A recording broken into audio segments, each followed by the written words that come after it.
আমি চাঁদে গেছি 6 বার। কয়বার? আবার আকাশের চাঁদ মনে করেন না। আফ্রিকা একটা দেশ আছে চাঁদ, আমি ওইখানে 6 বার গেছি। আমি ওইখানে ব্যবসায়ীদেরকে জিজ্ঞাসা করছি রমজানে, রমজানে আমরা ব্যবসা করি না।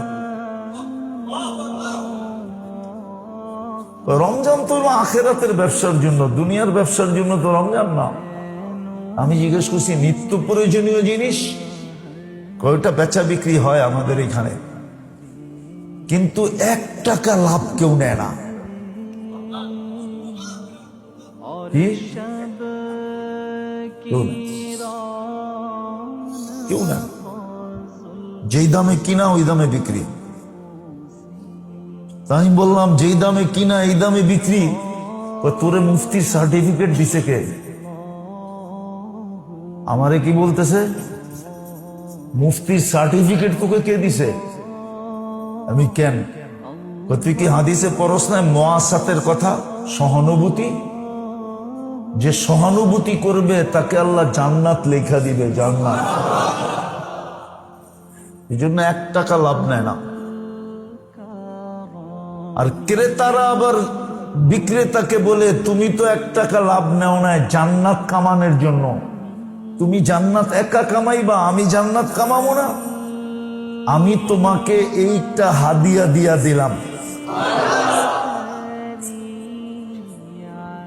লাভ দিলাম না, কি দিলাম?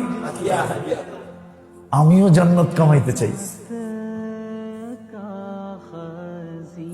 তো হাসতে হাসতে বলতেছে যা হাদিয়া দিয়া যায়, লাভ নিলে এতটুকু হইতো না, হাদিয়াটাই লাভের 100 গুণ বেশি হয়ে যায়। অথচ আফ্রিকার দেশ, গরিব দেশ, কালো,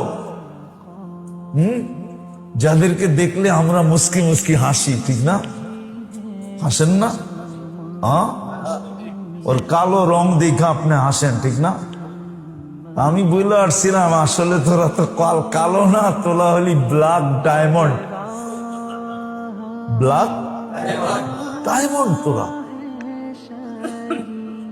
অথচ আমার দেশে নাই, জানি না। অথচ জান্নাত কামানের লেখা নেওয়ার সুযোগ ছিল রমজানে, জান্নাত